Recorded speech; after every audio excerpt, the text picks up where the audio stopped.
Assalamualaikum warahmatullahi wabarakatuh. Alhamdulillah wassalatu wassalamu ala rasulillah wa ala alihi wa sahbihi wa mawallah. Wala hawla wala quwata illa billah, amma ba'du.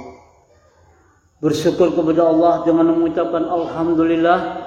Pada pagi Jumat yang penuh barakah ini kita dapat dipertemukan kembali oleh Allah Subhanahu wa taala dalam keadaan limpahan rahmat, taufik serta hidayahnya dan dalam keadaan sehat walafiat, sehingga kita dapat bertemu kembali yang sekian lama kita tidak belajar pembelajaran jarak jauh ini karena ujian kelas 3 kemarin dan dilanjutkan dengan ujian kita sendiri yaitu ujian tengah semester. Alhamdulillah di pagi yang penuh barakah ini kita bisa kembali melanjutkan bab yang kesekian kalinya. Namun sebelum itu marilah kita awali pembelajaran pagi ini dengan kita berdoa bersama. Bismillahirrahmanirrahim. Alhamdulillahirabbil alamin. Wassalatu wassalamu ala asrofil anbiya'i wal mursalin sayyidina maulana Muhammadin wa ala alihi wa sahbihi wa barik wa sallam ajmain. Raditu billahi rabba wa bil islami dinna wa bi Muhammadin nabiyya wa rasulullah. Rabbi zidni ilma warzuqna fahma. Rabbi shrah li sadri wa yassir li amri wahlul 'uqdatam min lisani yafqahu qawli bi rahmatika ya arhamar rahimin. Semoga ilmu kita yang kita dapat pada hari ini membawa keberkahan. Tetap semangat walaupun pandemi belum ada tanda-tanda untuk lenyap dari bumi Indonesia. Namun kita yakin dan berharap kepada Allah menjelang Ramadan semoga Allah mengangkat yang namanya Covid ini dari muka bumi ini. Allahumma amin. Hari ini adalah hari yang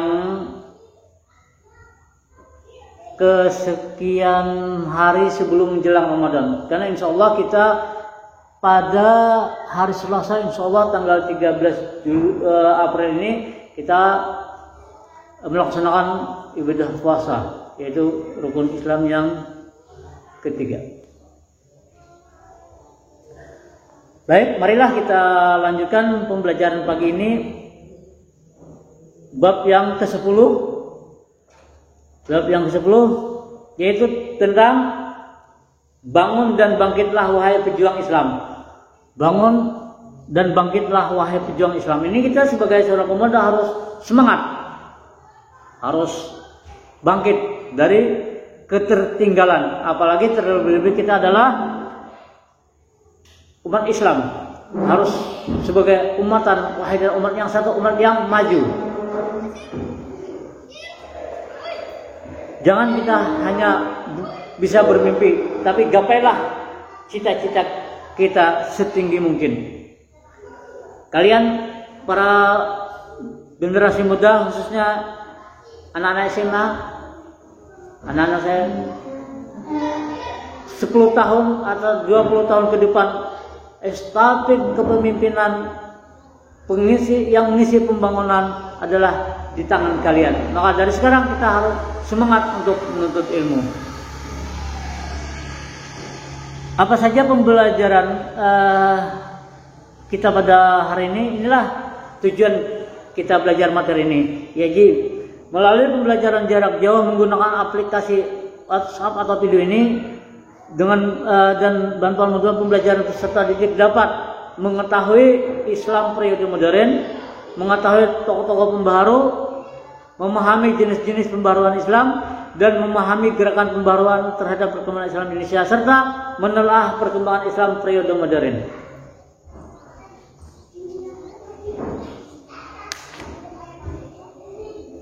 Saat ini diperkirakan terdapat di antara 1 miliar atau 1 miliar 250 juta hingga 1,4 miliar umat Islam yang tersebar di seluruh dunia. Dari jumlah sekian tersebut, populasi Muslim juga dapat ditemukan dalam jumlah yang signifikan di beberapa negara yang mayoritas beragama non-Muslim.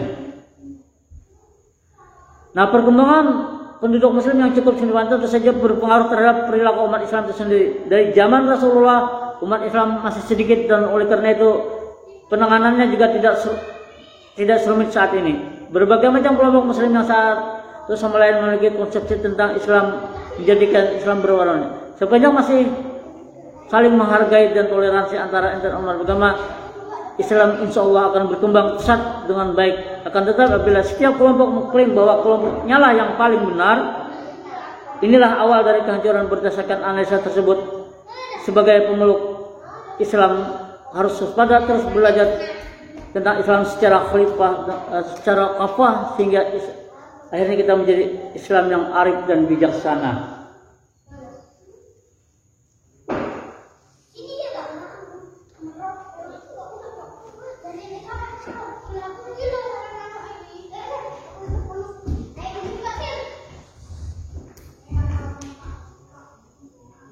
Islam adalah agama yang memberi kebebasan kepada umatnya untuk mengekspresikan diri asalkan sesuai dengan kaidah ajaran Islam dan sejalan dengan tujuan penciptanya, yakni untuk beribadah kepada Allah SWT. Perjalanan sejarah umat Islam telah membuktikan bahwa setiap saat ada umat yang senantiasa berposisi sebagai pemberi motivasi atau pembaharu bagi masyarakat. Nah, kalau kita diminta untuk mengkritisi perilaku yang ada pada saat ini dari sudut pandang, mungkin akan menjadi pertanyaan bagi kita. Ada kelompok umat Islam yang selama hidup di dunia hanya mementingkan urusan akhirat dan meninggalkan dunia. Mereka menganggap bahwa memiliki harta benda yang banyak, kedudukan yang tinggi, dan ilmu pengetahuan dunia adalah tidak perlu, karena hidup di dunia hanya sebentar dan sementara, sedangkan hidup di akhirat bersifat kekal dan abadi. Selain itu, banyak umat Islam yang menganut paham fatalisme, yaitu paham yang mengharuskan berserah diri kepada nasib dan tidak perlu berikhtiar karena hidup manusia dikuasai dan dikendalikan oleh nafsu. Nah, ini adalah bagaimana tanggapan kalian terhadap orang yang beranggapan bahwa dunia tidak perlu. Kita yang penting adalah agama karena hidupnya kekal. Ini satu. Yang kedua adalah bagaimana orang yang tidak perlu berusaha karena sudah ditakdirkan. Ini adalah sebuah ajaran yang sangat keliru, yang harus tidak boleh. Yang bagaimana menurut kalian tentang hal yang demikian? Nah, gairah generasi muda untuk mengaji dan mengkaji Islam tampak menggembirakan. Hal ini bisa dilihat dari maraknya kegiatan keislaman yang dilakukan oleh pelajar-pelajar dan remaja Islam. Antusiasme remaja Islam dalam melaksanakan kegiatan tidak dibarengi dengan semangat berkarya, baik dalam ilmu pengetahuan maupun yang lainnya. Akibatnya perkembangan Islam hanya pada formalitas saja, tetapi secara kualitas tidak nampak. Nah, ini juga menjadi sebuah pertanyaan dilematis bagi kita. Banyak di antara kajian-kajian, tapi hanya dari segi kuantitas, tapi dalam segi kualitasnya belum memberikan signifikan yang luar biasa, hanya sedikit. Tapi inilah tugas dari semua kita umat Islam, dari semua keberadaannya, baik di tengah-tengah masyarakat, di pemerintahan dan sebagainya. Dia adalah tugas kita semua bagaimana memberikan sebuah kontribusi agama kita dalam sebuah peradaban dunia. Inilah yang seharusnya kita lakukan.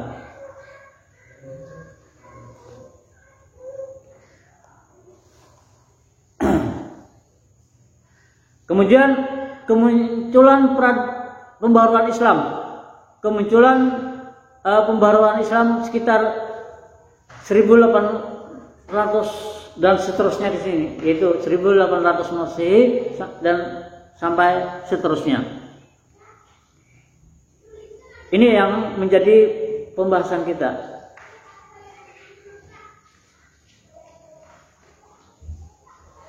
Harun Nasution membagi periodisasi sejarah kebudayaan Islam secara garis besar menjadi 3, yaitu periode klasik, kemudian periode pertengahan, dan periode abad modern sampai dengan sekarang. Jadi setiap periode memiliki ciri-ciri yang membedakan dengan periode lainnya. Pada periode klasik menggambarkan kondisi kejayaan dunia Islam. Periode abad pertengahan menggambarkan kondisi kemunduran umat Islam, dunia Islam. Dan periode abad modern menggambarkan kondisi kebangkitan dunia Islam. Dunia Islam membentang dari Maroko sampai ke Indonesia dengan mengecualikan beberapa wilayah yang penduduknya mayoritas non-muslim. Yang mayoritas penduduknya non-muslim. Jadi dari segi mungkin kalian bisa melihat di video Google atau di YouTube itu apa perkembangan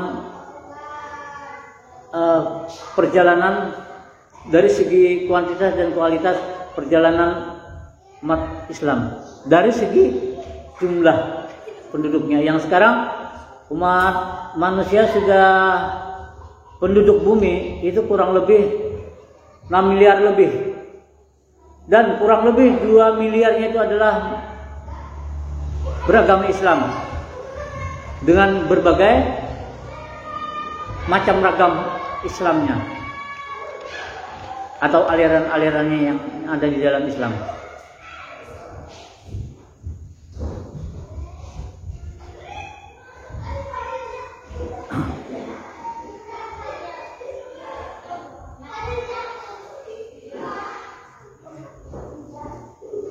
Menurut Muhammad, Islam mencapai kemajuan di abad klasik disebabkan oleh beberapa hal. Nah ini, menurut Muhammad, Islam mencapai kemajuan di abad klasik disebabkan oleh beberapa hal.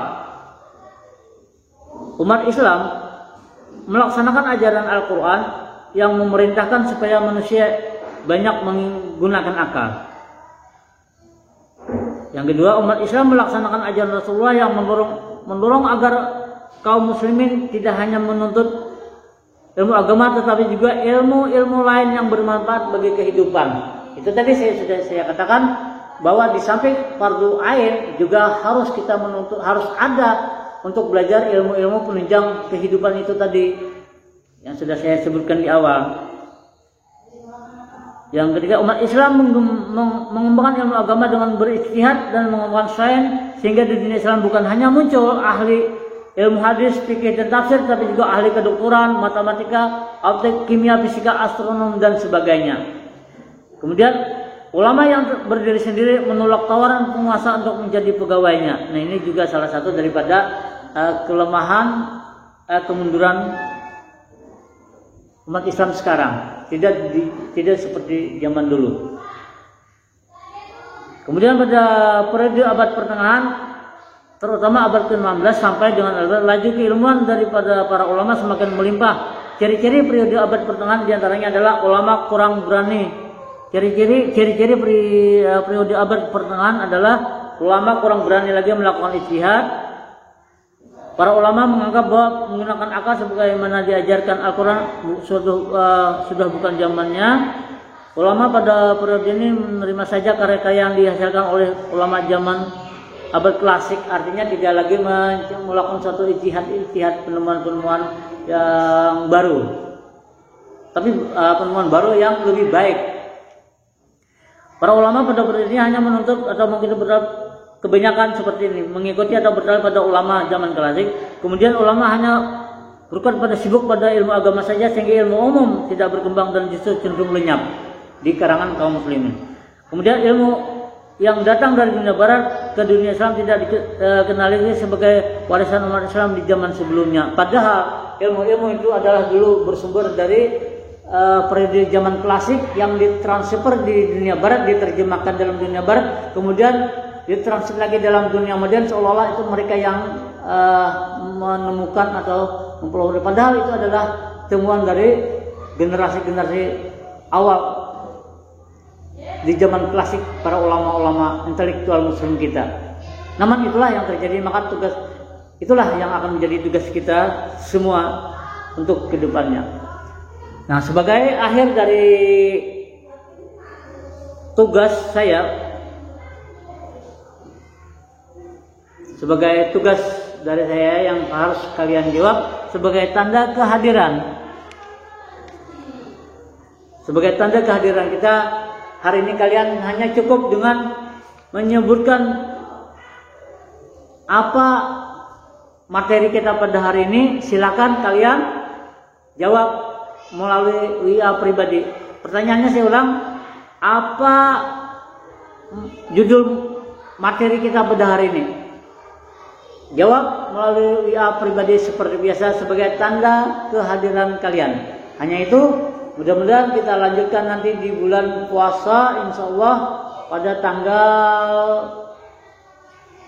15 insya Allah atau 16 kemungkinan ya. Insya Allah kita bertemu kembali di pembelajaran selanjutnya di bulan Ramadan insya Allah. Akhir kalam kita tutup dengan ucapan alhamdulillah. Wassalamualaikum warahmatullahi wabarakatuh.